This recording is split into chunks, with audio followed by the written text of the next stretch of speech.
दयोपेतो योगाचलित मानसा अप्राप्य योग संसिद्धिम काम गतिम कृष्ण गच्छति। আয়াতি মানে কি? যে প্রয়ত্নহীন, যে চেষ্টা করে না। শ্রদ্ধেয় উপেত মানে সে শ্রদ্ধা আছে তার। এই যে সব গীতা টিতার কথা হচ্ছে, বেদান্তের কথা হচ্ছে, তাতে তার শ্রদ্ধা আছে, কিন্তু তার আগে সে কোন রকম চেষ্টা করে না। যোগাচলিত মানসা মানে যোগ হইতে তার মনটা সরে যায়, যোগ থেকে তার মনটা ভ্রষ্ট হয়ে যায়। তাই জন্য যোগ সংসিদ্ধিকে অপ্রাপ্তি মানে যেটা যোগ হওয়ার কথা ছিল সেই যোগ তার জীবনে আসে না, জীব আর ব্রহ্মের একত্র সেখানে হয় না। এইটা হচ্ছে অর্জুনের প্রশ্ন। শ্রদ্ধা আছে, প্রয়ত্ন নেই, এরকম যার মনটা ওর থেকে ভ্রষ্ট হয়ে গেছে, সে তো পৌঁছতে পারবে না। কাম গতিম কৃষ্ণ গচ্ছতি, তার কি গতি হবে? কেন এরকম কথা বললেন? কারণ সে তো চেষ্টা করেনি, সে তো সাধন ভজন করেনি। যেগুলো এই এতক্ষণ এই যে ধ্যান যোগের কথা বললো, আর ধ্যান যোগ করতে গিয়ে যে বহিরঙ্গ সাধনার কথা বললো, অন্তরঙ্গ সাধনার কথা বললো, সেগুলো কিছুই সে চেষ্টা করেনি। তো তাহলে তার কি হবে? তারপরে বলছে কশ্চিন্ন ভয় বিভ্রষ্ট ছিন্না ভ্রমিব নশ্যতি অপ্রতিষ্ঠ মহাবাহ বিমূঢ় ব্রহ্মণপতি। কশ্চিৎ না উভয় বিভ্রষ্ট, এরকম তো না তার ইহকালও গেল পরকালও গেল। হয়তো সে সাধন ভজন করেছে, কিন্তু যোগ সংসিদ্ধির আগেই তার শরীরটা চলে গেছে। এরকমও তো হতে পারে যে তার সিদ্ধি লাভ হয়নি কিন্তু শরীরটা চলে গেল। এরকম যদি হয়, বা সে হয়তো করলোই না, তো তার কি হলো? তার ইহকালও গেল পরকালও গেল। এতে ইহকাল কেন গেল? সে কর্ম করলো না, যেগুলো কর্ম সব বলা আছে বেদে সেই সব কর্ম সে করলো না। আর উপাসনাও সে করলো না। উপাসনা না করলে পরম প্রাপ্তি কি করে হবে? সগুণ ব্রহ্মের উপাসনা করলো না, কর্মও করলো না, তাহলে কি হবে? তখন বলছে উভয়া বিভ্রষ্টা ছিন্ন ব্রভীব নিশ্যতি। বলছে যেরকম টুকরো টুকরো অভ্র, এই যে মেঘ যেমন আকাশের মধ্যে ভেসে বেড়ায়, তার কোনো আধার নেই, নিরাশ্রয়। হুম। অপ্রতিষ্ঠ মহাবাহ বিমূঢ় ব্রহ্মণ প্রতি, ব্রহ্মের পথে যাওয়ার পথে সে বিমূঢ় হয়ে গেছে। সে আর সে পথে যাতে যেতে পারছে না, ছিন্ন একটা মেঘের মতন আকাশের মধ্যে ইতস্তত ইতস্তত বেড়াচ্ছে। তাই হবে নাকি? কশ্চিন্ন ভয় বিভ্রষ্ট ছিন্না ভ্রমিব নশ্যতি অপ্রতিষ্ঠ মহাবাহ বিমূঢ় ব্রহ্মণপতি। হুম। এ মহাবাহ তত্ত্বজ্ঞান বিমূঢ়, একটা তত্ত্বজ্ঞান হলো না, এবং কর্ম উপাসনা এতদ উপায় হইতেই ভ্রষ্ট ব্যক্তি কি ছিন্ন ভিন্ন মেঘের ন্যায় বিনষ্ট হয় না? এইটা একটা বড় প্রশ্ন, সত্যি একটা ইম্পর্টেন্ট প্রশ্ন আমাদের সবার জন্যই। এই প্রশ্নটা আমাদের কি হবে, আমাদের কি হবে? এই আজকেই একটা এসছিল, আপনাকে পাঠিয়েছি আপনাদের সবাইকে। রাসবিহারী মহারাজ একবার মাকে জিজ্ঞেস করছেন। তো রাসবিহারী মহারাজ তো সব মায়ের খুব সেবা করতেন, এই ঘর মুছছেন, ঘর ঝাড়ু দিচ্ছেন, রান্নাও করছেন, বাজারেও যাচ্ছেন, এইসব করছেন। তো একদিন মাকে জিজ্ঞেস করে বসলেন, মা এইসব করে আমার কি হবে?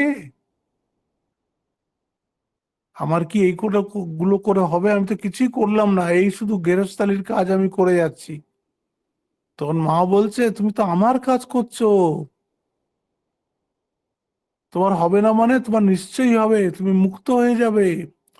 দেখুন, পাঠিয়েছি আপনাদের গ্রুপে, সেই অরূপানন্দের সেই দাঁড়িয়ে থাকা একটা ছবিও আছে, আর সেখানে এই মায়ের সাথে কথোপকথনও আছে। তো এই চিন্তাটা তো মৃত্যুর আগে তো প্রায় সবার আসা উচিত, বা আসবেই। অন্তত যারা কি বলে ঠাকুরের ভক্ত তাদের তো আসবেই। কই কিছু তো হলো না, কিছু তো আমার হলো না, কি ভগবানের নাম, ভগবানের উপর আমার ভরসাও তো হলো না, ভগবানের উপরে যে একটা নির্ভরতা হওয়ার কথা তাও তো হলো না, তাহলে তো আমার জীবনটা নষ্ট হয়ে গেল। সেটাই অর্জুনেরও প্রশ্ন। উভয় বিভ্রষ্ট হবে না তো? এই যে আমি সাধন ভজন করলাম না, এই জন্য আমার একটা নিরাশ্রয় মেঘের মতন আকাশে শুধু ভেসে বেড়ানো হবে না তো? তাই বলছেন, এ তন্মে সংশয়ম কৃষ্ণম ছেত্তুম আর্হস্য অশেষতঃ। এইটাই আমার সংশয় হে কৃষ্ণ, আর এটাকে একমাত্র আপনি ছেদন করতে পারেন অশেষ ভাবে। কেন আপনিই পারেন, কেন সাধু মহাত্মারা পারে না? সাধু মহাত্মারা হয়তো পারেন, ওখানে আমি আমার মনের কথাটা হয়তো ঠিক করে বলতে পারবো না, আমার মনে যে দুবিধাটা আছে, যে সংশয়টা আসছে, সেটা আমি হয়তো বলতে পারবো না। আপনি তো অন্তর্যামী, আপনি তো মহাবাহ, আপনি তো বড় বড় বীর, তাদেরকেও সব হারিয়েছেন, আপনার শক্তি তো অমিত শক্তিশালী। আপনি, আপনাকেই আমি প্রশ্নটা করছি। এতন্মে সংশয়ম কৃষ্ণম ছেত্তুম আর্হস্য শেষতঃ ত্বদন্য সংশয়স্য আছে। তুমি ছাড়া আর কে আছে আমার এই সংশয় দূর করবার? সোজাই ভগবানের কাছে গেছেন, এদিক ওদিক কোথাও যাননি। আমাদেরও গুরুজনরা এরকম বলতো, সংসারে যদি, আশ্রমে যদি কোনো সমস্যা আসে, তোমার যদি মনের মধ্যে কোনো ডাউট আছে, কিছু আছে, কোনো এদিক ওদিক যাবে না, সোজা ঠাকুরের কাছে গিয়ে প্রার্থনা করবে, ঠাকুরের কাছে গিয়ে দিশা নির্দেশ নেবে, আর ঠাকুর উপরে ভরসা করে চুপচাপ পড়ে থাকবে। হ্যাঁ, তো বলছে তদন্য সংশয়াস্য চিত্ত নাহি উপপদ্যতে। আপনি ছাড়া আর এই সংশয় আমার কেউ দূর করতে পারবে না। এই জন্য আমার এইটাই একটা সংশয়, যে আমাদের শেষ সময় আপনি যে যোগের কথা বললেন, এই যোগ তো মনে হচ্ছে আমার পক্ষে অসম্ভব। হ্যাঁ, এসব সমাধি টমাধি আমার কোথায় হবে? আমার তো চিত্তশুদ্ধি হয় না, মন তো ফ্র্যাকশন অফ সেকেন্ডের জন্য এক জায়গায় থাকে না, মন তো এত চঞ্চল। এই মন নিয়ে ভগবান লাভ কি করা হবে? তাহলে কি বলে, আমার কি গতি হবে? কৃষ্ণ এই, কৃষ্ণর কাছে অর্জুনের এইটাই প্রশ্ন। তাতে ভারী সুন্দর উত্তর দিয়েছেন ভগবান। এই শ্লোকটা আমার খুব ভালো লাগে, এই 40 নম্বর শ্লোকটা।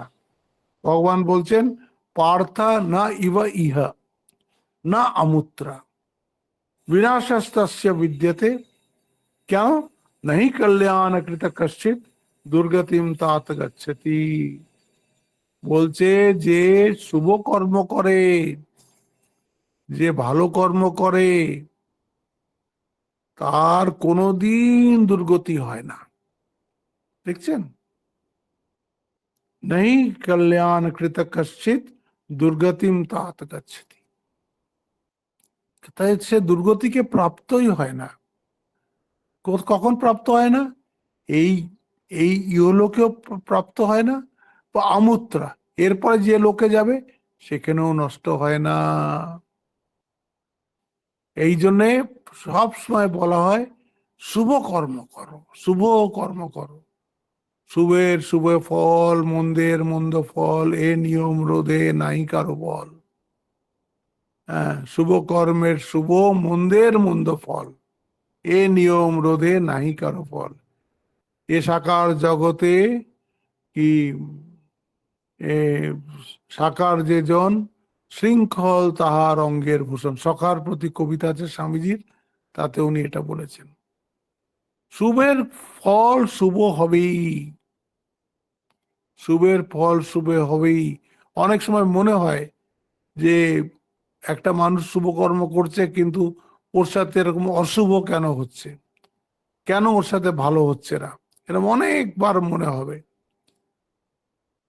তবে বলছে না, স্বামীজি এক জায়গায় বলছেন, don't lose faith in the power of goodness, don't lose faith in the power of goodness. ভালোর ফল ভালো হবেই হবে, ভালোর ফল ভালো হবেই হবে, এ ফল কোথাও যাবে না, ওটা নষ্ট হতে পারে না। এইটা যেটা বলে, তাহলে এই এত এই কষ্টটা পাচ্ছি কেন? এই যে আমার যে এখন যে দুঃখটা হচ্ছে, এটা তো আমি, এটার জন্য তো আমি করিনি। এই আমাকে একটা টিচার ফোন করে, আমরা ইন্দোরে ছিলাম, ইন্দোরের ওই মেয়েটা জ্যোতি, খুব ভালো মেয়ে, ও খুব ভালো, আবার ক্লাসিক্যাল সিঙ্গারও বটে, আবার আমাদের স্কুলের ভাইস প্রিন্সিপাল, হ্যাঁ, বায়োলজি টিচার। তার একটা দারুণ ব্রিলিয়েন্ট ছেলে ছিল, একমাত্র ছেলে বৎসল। সে বৎসলটা হঠাৎ বিনা কারণে, হঠাৎ করে কি করে মরে গেল, হঠাৎ করে মরে গেল। এখন 2 বছর ধরে এই মা বাবা দুজন কেঁদে চলেছে। বাবাও একটা মেডিকেল কোম্পানিতে কাজ করে, তাকে তো কাজও করতে হয়, এদিক ওদিক যেতে হয়। মেয়েটাও আমাদের স্কুলের ভাইস প্রিন্সিপাল, কিন্তু তারা একদম মৃতের মতন বেঁচে আছে, যেন মরে গেছে। আর বারবারই আমাকে ওই একটাই কথা বলে, আমরা তো এই জীবনে কোনো পাপ করিনি, তা আমাদেরকে ভগবান এই দুঃখ দিলেন কেন? অনেক সময় কি বলে উত্তর পাওয়া যায় না, বহু বহু সময় উত্তর পাওয়া যাবে না। আমাদের এইটুকু এক ছটাক বুদ্ধিতে আমরা কতটা বুঝবো? আমি শুধু তাকে একটাই কথা বলি, তোর জীবন তো এখনো শেষ হয়ে যায়নি, তুই দেখ না ভগবান তার সাথে কি করে, তোর সাথে কি করেন। এই কালকেই দেখলাম ওরা একটা বৎসল ফাউন্ডেশন বলে ওরা একটা ফাউন্ডেশন খুলেছে নিজের ছেলের নামে। তাতে ওরা অনেক, যারা ডায়ালিসিস করতে পারে না, ওই ফাউন্ডেশনের মাধ্যমে তাদের ওরা ডায়ালিসিস করাবে, কোথাও তারা ট্রি প্ল্যান্টেশন করছে, কোথাও তারা গরিব বাচ্চাকে পড়াচ্ছে। এ দেখুন পুরো ওদের এটা চেঞ্জ হয়ে গেছে। ওরা ভালো মানুষ ছিল, কিন্তু এই ছেলেটা যাওয়ার পরে তাদের জীবনটা একদম অন্যরকম, একদম এই দিকে চলে গেছে। আগে তো শুধু ওই বৎসল বৎসল বৎসল বৎসল, আমাকে সে বৎসলকে আমি ক্লাস 2 থেকে চিনি, এই ছোট থেকে চিনি, আমার চোখের সামনে বড় হলো, ইঞ্জিনিয়ারিং করছে, কলেজে পড়তে গেল, ওদেরকে খুব হাই একটা পে প্যাকেট পেয়ে কোনো সব কোম্পানি টাম্পানিতে গেল ব্যাঙ্গালোরে। ব্যাঙ্গালোরে বোধহয় 2-3 বছর চাকরি করেছিল, মেয়ে ছেলেটার বিয়েও দিয়েছিল, এই 3 মাস না 4 মাস হয়েছিল বিয়ে হয়েছিল। এর মধ্যে ইন্দোরে একটা বিশাল ফ্ল্যাট কিনলো, ফট করে মরে গেল। এখন মা বাবার একমাত্র সন্তান যদি মরে যায় তাহলে দুঃখ তো হয়। এটার মধ্যে তো আমরা তো কেউ এখনো সেরকম স্থিতপ্রজ্ঞ হইনি, আর আমরা এরকম প্রশ্নের উত্তর খুঁজলে পাবোও না। কিন্তু ধৈর্যটাই হচ্ছে মেন, যে তুমি ধৈর্য ধরো না, দেখো না কি হয়, দেখো না কি হয়। ভগবান এটা করেছেন, হয়তো ওই বাচ্চাটা ওইটুকু বয়স নিয়েই এসছিল। আমরা তো জানি না যখন আমাদের জন্ম হয় যে কতটা বয়স নিয়ে আমি এসছি, আমরা কেউ জানি না। কতটা আয়ু নিয়ে আমরা এসছি এটা কেউ জানি না। ওই যে বাচ্চাটা, ওর কোনো অসুখ হয়েছিল না, হি ওয়াজ এ পারফেক্টলি হেলদি চাইল্ড, কিচ্ছু হয়নি। মা একটা মিষ্টি বানিয়ে কুরিয়ারে ওকে পাঠিয়েছিল, আর সেই মিষ্টিও খেয়ে তারপরে আবার ভিডিও কল করে মাকে বলছে তোমার পাঠানো মিষ্টি পেলাম, খেলাম, খুব ভালো লাগলো। এই বলতে বলতে বলতে বলতে হঠাৎ ওর কি হলো, আর শুয়ে পড়লো। এদিকে বেটা বৎসল বলছে, বৎসল ততক্ষণ না ফেরে আর দেশে চলে গেছে। এরা যখন পৌঁছলো তত বোধহয় কবে গিয়ে পৌঁছলো, কারণ ফ্লাইট পেতে হবে, যেতে হবে, গেল, কিন্তু তখন তো সব শেষ। এই হয়। তো এই জন্যে যারা শুভ কর্ম করে তাদের অশুভ হবে না। নেই কল্যাণ কৃত কশ্চিৎ দুর্গতিম তাত গচ্ছতি।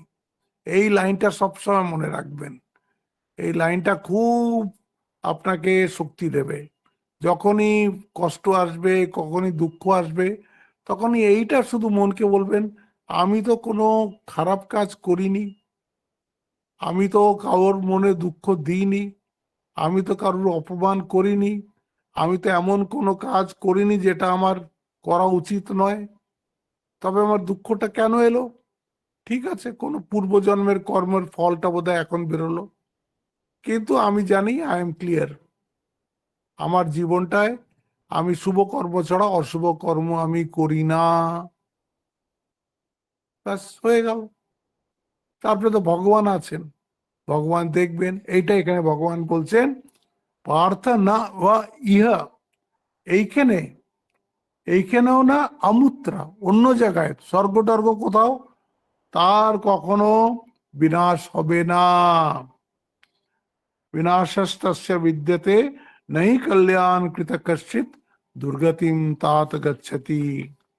তারপরে বলছে তাদের কি হয়, এরকম এরকম সোলের কি হয়, বলছে প্রাপ্য পুণ্য কৃতাম লোকান উষিত্বা শাশ্বতী সমা।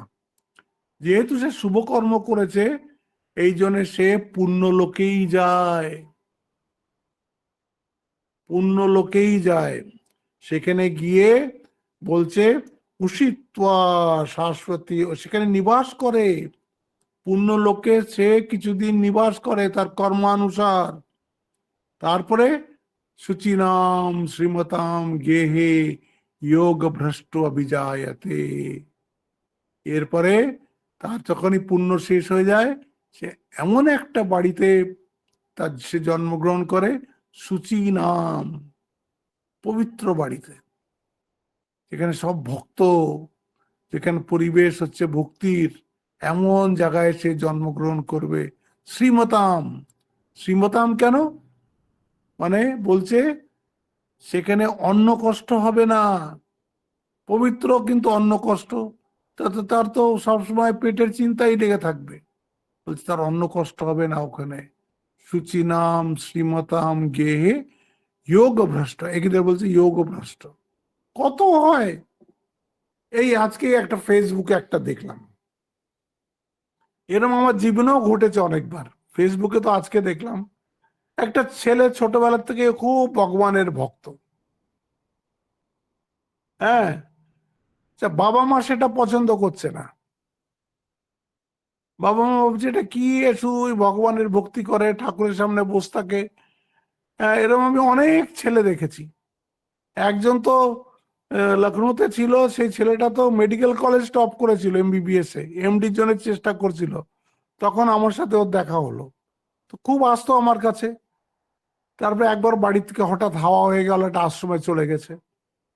তো এরা ওর বাবা মনে করছে এই আমি ওকে বোধহয় ফুসলে কোনো আশ্রমে পাঠিয়ে দিয়েছি।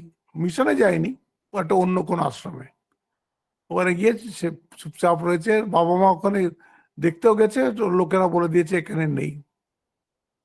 তারপরে তাদের যত রাগ আমার উপরে এসে পড়লো, তখন বলছে আমরা কিন্তু পুলিশের কাছে চলে যাব, আপনি আমার ছেলেকে বিপদে নিয়ে যাচ্ছেন, আপনি আমার ছেলেকে সাধু করে দেবেন, এইসব নানান কথা আমার সাথে।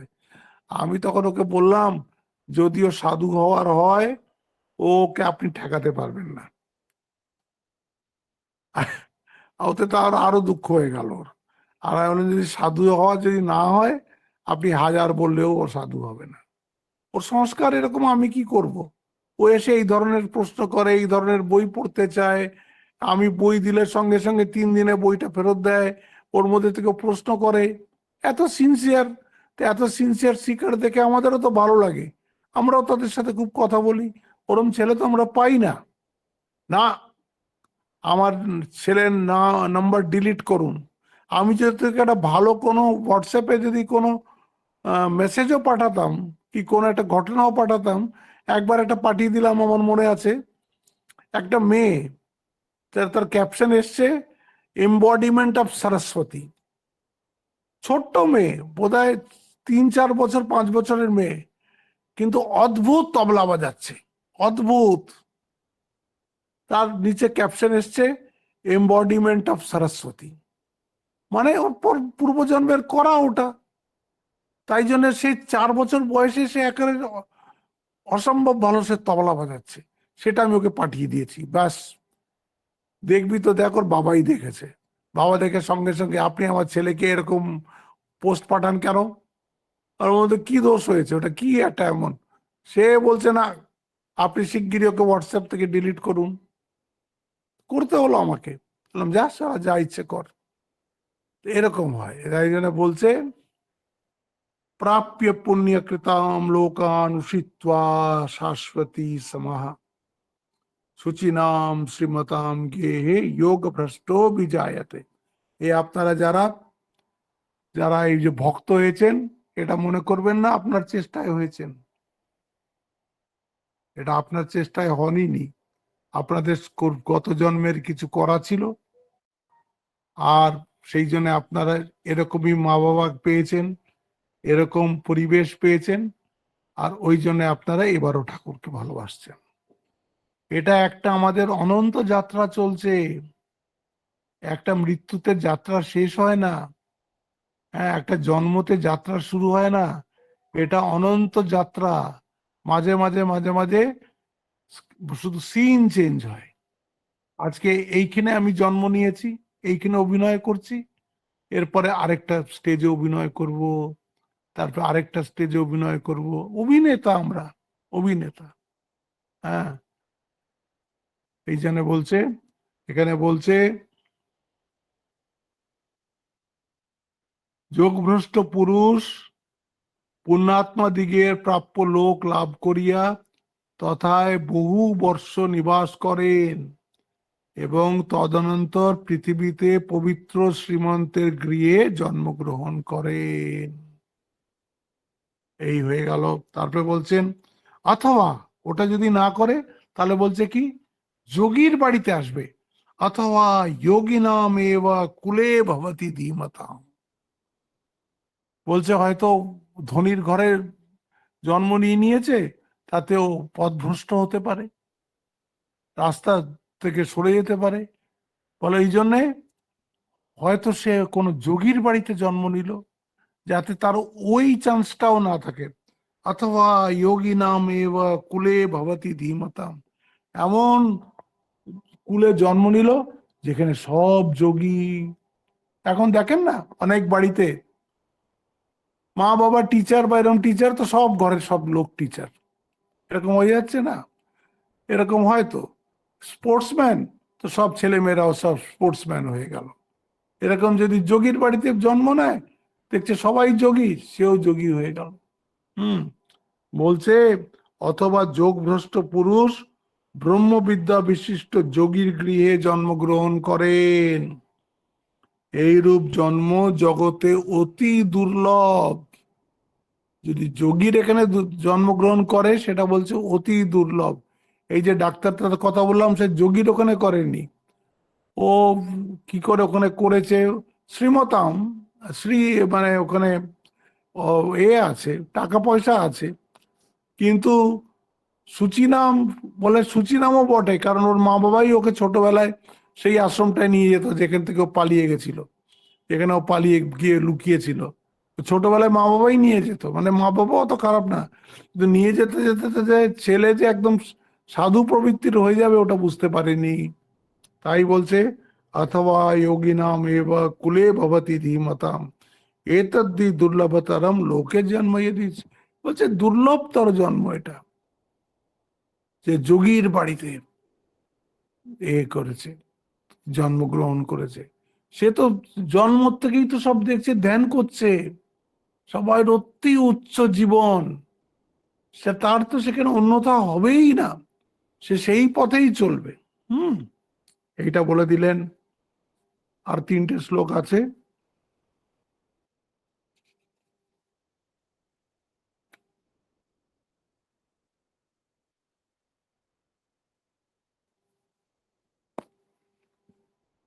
তত্র তম বুদ্ধি সংযোগম লভতে পর্বদেহিকম। এই যে ওইখানে জন্মেই ওর গত জন্মের কথা মনে পড়ে যাবে, ওখানে গিয়েই ওর পুরনো পুরনো সংস্কার সব জাগৃত হয়ে যাবে। ইয়ততে চ ততো ভূয় সংসিদ্ধ কুরু নন্দনা। যে এই পূর্ব সংস্কার জাগৃত হয়ে গেল, সে এই জীবনেই সিদ্ধি লাভ হয়ে যাবে, কারণ যোগভ্রষ্ট তো। বলছে হে কুরুনন্দন, যোগভ্রষ্ট পুরুষ জন্মগ্রহণ করিলে তাহার পূর্বদেহের সংস্কার অনুরূপ জ্ঞান স্বাধীনী বুদ্ধি লাভ করেন। সেরকম তোর বুদ্ধি তৈরি হয়ে আছে, এবং তদনন্তর মুক্তির নিমিত্ত অধিকতর যত্ন করিতে থাকেন। সংসিদ্ধ মানে যত্ন করছেন অধিকতর। পূর্বাভ্যাসেন তেনৈব হ্রিয়তে অবশোপিসা জিজ্ঞাসুরপি যোগস্য শব্দ ব্রহ্মাতি বর্ততে। বলছে এই যে পূর্ব অভ্যাস আছেই, হ্যাঁ, পূর্ব অভ্যাসের কারণে যোগভ্রষ্ট ব্যক্তি যত্ন না করিলেও পূর্ব অভ্যাস বশত তাহার প্রবৃত্তি হইয়া থাকে। তিনি আত্মজ্ঞানের জিজ্ঞাসু হইলেও বেদোক্ত কর্মফল অপেক্ষা অধিকতর ফল লাভ করিয়া থাকেন। তাকে আর তখন এই বেদোক্ত কর্ম সব করতে হয় না। এই যে আমরা যেসব করতে করতে আস্তে আস্তে এগোচ্ছি, তাকে আর এসব করতে হয় না। সে একদম ডবল প্রমোশন পেয়ে এসে গেছে। সে তো করা আছে, তো তার সে করা আছে, তার আগের থেকে সে করবে। प्रयत्नात् यतमानस्तु योगी संशुद्ध किल्बिषः अनेक जन्म संसिद्ध ततो यान्ति पराम गतिम। যে যোগী পুরুষ পূর্ব প্রযত্ন হইতেও অধিক প্রযত্ন করেন, তিনি নিষ্পাপ হইয়া জন্ম জন্মান্তরীয় পুণ্য ফলে ওইরূপ জন্মগ্রহণ করেন ও সাধন পরিপাক দ্বারা মুক্তি লাভ করিয়া থাকেন। এইটা হচ্ছে প্রসেস। অর্জুনের প্রশ্ন ছিল যে যোগ তো করলাম না, যোগ সাধন শুনলাম অনেক কিছু, বিশ্বাসও হলো, কিন্তু কিছু করলাম না, এরকম হলে কি গতি হবে? এক তো বললেন যারা শুভ কর্ম করেন তাদের বিনাশ হবে না, তাদের অনিষ্ট হবে না, এটা তুমি ঠিক ধরে রাখো, তাদের অনিষ্ট হবে না, 1 নম্বর। দ্বিতীয় নম্বর, সে সূচি নাম শ্রীমতাম গে যোগ ভ্রষ্ট বিজায়াতে। ও এমন বাড়িতে জন্মগ্রহণ করবে, তাও কি কিছুদিন ওই খুব ভালো লোকে, পুণ্য লোকে থাকার পরে এমন বাড়িতে জন্মগ্রহণ করবে যেখানে তার খাওয়া দাওয়ার কষ্ট নেই, আর ভক্ত পরিবার, মানে কনজিনিয়াল অ্যাটমসফিয়ার, বা ওর চেয়েও যদি আরো উৎকৃষ্ট তার থাকে, সংস্কার থাকে, তাহলে সে যোগীর বাড়িতেই জন্মগ্রহণ করবে। যোগীর বাড়িতে জন্মগ্রহণ করবে, এটা দুর্লভ জন্ম, ভীষণ দুর্লভ জন্ম। এই যোগীর বাড়িতে কেউ যদি জন্মগ্রহণ করে থাকে, তারপরে সেখান থেকে সে বলতে চেষ্টা করতে করতে, কারণ তার তো সব অভ্যাস করাই আছে, অভ্যাস করা আছে, তার আগে সে চেষ্টা করে আর এই জীবনেই সে মুক্ত হয়ে যাবে। এই জন্য চেষ্টা ছাড়া চলবে না, চেষ্টা আমাদের করে যেতে হবে। প্রয়ত্নাৎ মানস্তু যোগী সংশুদ্ধ কিলবিষা। হ্যাঁ, বল সংশুদ্ধ কিলবিষা মানে এই যত শরীরে মানে ময়লা, সেইগুলোকে সব পরিষ্কার করা, এটাই তো একমাত্র কাজ যোগের। প্রয়ত্নাৎ মানস্তু যোগী সংশুদ্ধ কিলবিষা অনেক জন্ম সংসিদ্ধ ততো ইয়াতি পরাম গতিম। যে যোগী পুরুষ পূর্ব প্রযত্ন হইতেও অধিক প্রযত্ন করেন, অধিক, তিনি নিষ্পাপ হইয়া, নিষ্পাপ হচ্ছে ওই যে সংশুদ্ধ কিলবিষা, নিষ্পাপ হইয়া জন্ম জন্মান্তরীয় পুণ্য ফলে ওইরূপ জন্মগ্রহণ করেন এবং সাধন পরিপাক দ্বারা মুক্তি লাভ করিয়া থাকেন। জন্মে জন্মে পুণ্য করিতে করিতে জীবের পাপ বাসনা বিনষ্ট হয়। পাপ কি করে যাবে? এই পুণ্য কর্ম করতে হবে, পুণ্য কর্ম করলেই পাপটা আস্তে আস্তে আস্তে আস্তে আস্তে আস্তে চলে যাবে, পাপ কর্ম। তৎপরে ব্রহ্ম সাক্ষাৎকারের নিমিত্ত বিমল বুদ্ধির উদয় হয়। যে এই পাপ চলে যাবে, তার মানে কি কাম ক্রোধ লোভ আদি এগুলো চলে যাবে, তখন তৎপরে ব্রহ্ম সাক্ষাৎকার নিমিত্ত বিমল বুদ্ধি উৎপন্ন হয়। অতঃপর তত্ত্ব জিজ্ঞাসার দ্বারা যোগাভ্যাসে প্রবৃত্তি হয়। এই যে যোগাভ্যাসটার কথা বলেন, এটা হচ্ছে নিদিধ্যাসন। এটা কালকে আমি যখন পুরো এটা এর সামারি করব তখন বলে দেব। 2 রকম যোগাভ্যাস বললেন, 2 রকম ধ্যানের কথা বললেন। একটা ধ্যান হচ্ছে যোগারূঢ় হওয়ার জন্য, আরুরুক্ষুরা করছে, যা আরুরুক্ষু তারা যে যোগ ধ্যান করছে, যেরকম আমরা, যেটা সাধারণ আমরা করি, সগুণ ব্রহ্ম বিষয়ক যে ধ্যান করছি আমরা, ঠাকুরকে ধ্যান করার চেষ্টা করছি আমরা, এটা হচ্ছে উপাসনার অঙ্গ। আর যখন চিত্ত শুদ্ধি হয়ে যাবে, তারপরে গুরুর কাছ থেকে উপদেশ নিয়ে যখন আমরা যে ধ্যানটা করব সেটাকে বলে নিধিধ্যাসন। নিধিধ্যাসনে ওই যে গুরু দেওয়া জ্ঞানটা, ওটা আমার পার্সোনালিটিতে একেবারে অ্যাসিমিলেট হয়ে যাবে। ওখানে আমি আর ভগবান এক হয়ে যাব, অ্যাসিমিলেশন হয়ে যাবে সেখানে। এখানে অ্যাসিমিলেশন হবে না, এখানে আমি আলাদা থাকবো, ভগবান আলাদা থাকবে। এটা সগুণ ব্রহ্ম, এটা আমি আলাদা, ভগবান আলাদা। আর ওইখানে গিয়ে কি হবে? আমি ভগবান। কঠিন, মুখে বলছি খুব সহজ মতন মুখ করে, কিন্তু অত সহজও নয়। কত জন্ম জন্ম হয়তো এই জোরে লাগবে, কিন্তু এইটাই রাস্তা। একবার ঘট ভেঙে গেল, তাহলে ঘটের মধ্যেকার আকাশ মহাকাশের সঙ্গে তো এক ছিলই, সে আবার সেই ঘট উপাধি চলে গেছে, সে আবার মহাকাশ হয়ে গেছে। তার আর কোনো আসা যাওয়া এসে কিচ্ছু নেই, সব শেষ। এটাই বলে দিলেন। জন্মে জন্মে পুণ্য করিতে করিতে জীবের পাপ বাসনা বিনষ্ট হয়, তৎপরে ব্রহ্ম সাক্ষাৎকারের নিমিত্ত বিমল বুদ্ধির উদয় হয়, অতঃপর তত্ত্ব জিজ্ঞাসার দ্বারা যোগাভ্যাসে প্রবৃত্ত হয়। এটা হচ্ছে নিধিধ্যাসন। এই যোগাভ্যাস ক্রমে জীবের আত্মজ্ঞানের উদয় হয়। এই যে আত্মজ্ঞানের উদয় হওয়া মানে কি? আত্মজ্ঞান তো আমাদের আছেই, ভ্রমটা চলে যায়, অজ্ঞানটা চলে যায়। তো আমরা যে আত্মা, আমরা তো সবাই জানি আমি আছি, এটা কে না জানে? আমি আছি এটা কে না জানে? তো আত্মজ্ঞান তো আমাদের আছেই, কিন্তু আমি আছি বলতে শরীর এসে যাচ্ছে, আমি আছি বলতে মন এসে যাচ্ছে, এইসব এসে যাচ্ছে। যেটা আমি নয় সেটা আমির জায়গায় ঢুকে পড়ছে। জ্ঞান হলে পরে এইগুলো চলে যাবে। আমি তো যা আছি তাই আছি, আমি তো কোথাও আসতে যাচ্ছে না। আর আমার এই ব্রহ্ম অপ্রাপ্ত নয়। ব্রহ্মর যে ঘটাকাশ, সে কি মহাকাশ থেকে আলাদা? না, একই তো। শুধু ঘট উপাধি থেকে আমরা ঘটাকাশ বলছি, ঘট উপাধি ভেঙে যাবে, এইটুকুই তো হবে। তাই বলছে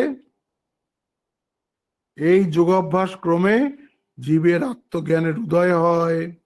এই রূপে ক্রমে ক্রমে সাধনার পরিপাক হইলে মুক্তি লাভ হয়। এই যে প্রথম যে শতকটা এলো, এতে কিন্তু খুব জীব চেষ্টা, মানে সেলফ এফার্টের উপরে খুব বেশি জোর আপনি দেখলেন।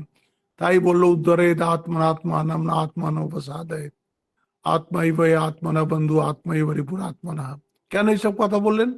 চেষ্টা করতে হবে, সে সেকুলার ফিল্ড হোক কি স্পিরিচুয়াল ফিল্ড হোক, যেখানেই তুমি সফল হতে চাও তোমাকে চেষ্টা করতেই হবে। জীব প্রয়ত্ন, এটাকে বলবে ওরা, জীব প্রয়ত্ন। প্রযত্নতে কোন রকম, চেষ্টাতে কোন রকম ঢিল দেবে না। যতটা পারো যেমন পারো করো করো, এইটা হচ্ছে আসল কথা। Be sincere, up and doing. সে তুমি পড়াশুনো করো তো সেটাও সেইভাবে করো, সাধন ভজন করো তো সেইভাবে করো, অন্য কোনো প্রফেশনের মধ্যে তুমি আছো সেটাও সেইভাবেই করো। মানে তোমার 24 ঘন্টাটা যেন একটা সাধনের মতন, সাধনের মোডের মধ্যেই থাকো তুমি। কোনো কাজটাই যেন তোমার সাধনার বাইরে নয়। হ্যাঁ, আর করি মনে করি আহুতি দি শ্যামামাকে, শয়নে করি স্বপন কি, আহ, যে একটা গান আছে এরকম, আর করি মনে করি আহুতি দিই। মানে প্রত্যেকটা আহারের গ্রাসেও সে মনে করছে যে যেন শ্যামা মাকে আমি আহুতি দিচ্ছি। সে ভোগের জন্যে খায় না, সে জীবের জন্যে খায় না। এই যে বলছে যে যারা খাওয়ার সামনে পড়লো, বলে খেতে শুরু করলো, ভগবানকে ওটাকে না দিয়ে, হ্যাঁ, বিষটা খাচ্ছে। 99.9% লোকই তাই করে। খাওয়ার পড়লো আর শুরু করে দিল। হ্যাঁ, এই ওটা যে একবার ওম ব্রহ্মার্পণম বলে নাও, ভগবান তোমাকে আমি অর্পণ করছি, তাহলে ওটা প্রসাদ হয়ে গেল। বলছে এমনকি জলও যদি খাও, বলতে জলও যদি তুমি ভগবানকে না দিয়ে খাও, তাহলে তুমি তোমার নিজের পেচ্ছাপই খাচ্ছ।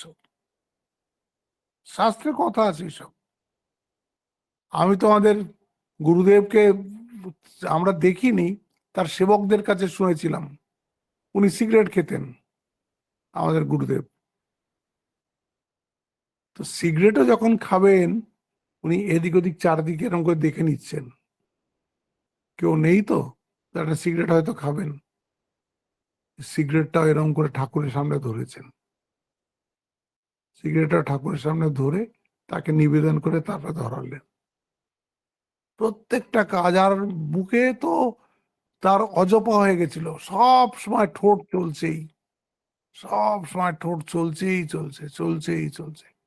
এত নাম, নাম ওর মধ্যেই তিনি রয়েছেন। হ্যাঁ, এসব তো জীবন আমরা দেখেছি, অদ্ভুত সব জীবন।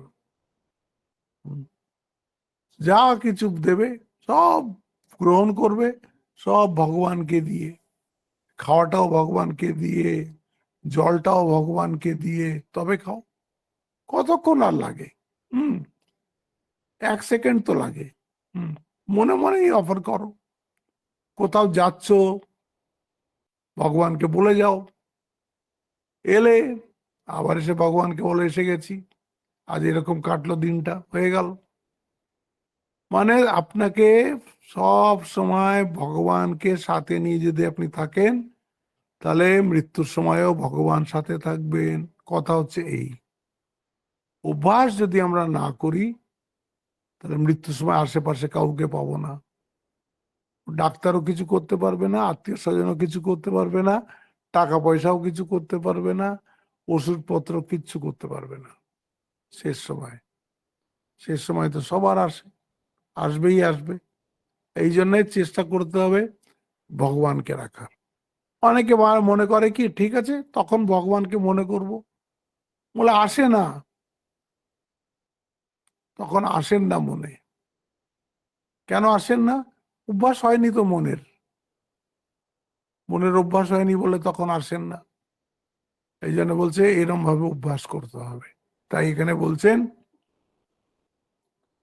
प्रयत्नातितमानस्तु योगी संशुद्ध किल्बिषः अनेक जन्म संसिদ্ধ ততো याति পরাম গতিম। সে পরাগতিকে লাভ করে। তারপর দুটো শ্লোক থাকলো। ওহো, টাইম হয়ে গেছে শম্পা, তাহলে এই 46 আর 47 কালকে করব, আর সামারিটাও, ষষ্ঠ অধ্যায়ের সামারিটাও কালকে করে দেবো। কালকে ষষ্ঠ অধ্যায় শেষ হবে, ঠিক আছে? আজকে এখানে শেষ করছি। ओम शांति शांति शांति। हरि ओम तत्सत। श्री राम कृष्णार्पणमस्तु।